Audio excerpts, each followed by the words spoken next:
توی دنیای برنامه نویسی این خیلی مهمه که بدونیم سیستم عامل چطور داره کار میکنه و برنامه ها و دستورات چطور اجرا میشن. سلام، صحرایی هستم و اینجا کنسولرنه.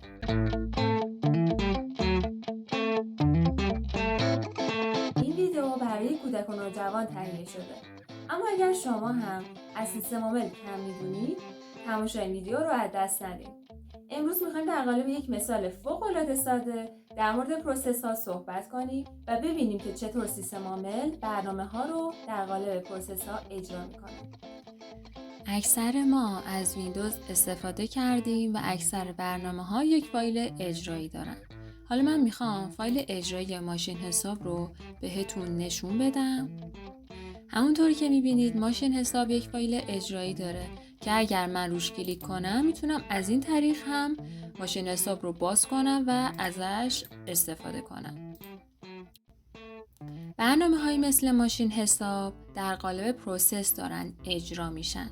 یعنی اگر من تسک منیجر رو باز کنم، همونطور که میبینید توی لیست پروسس ها داره نشون داده میشه و اگر برنامه بسته بشه از این لیست حذف میشه.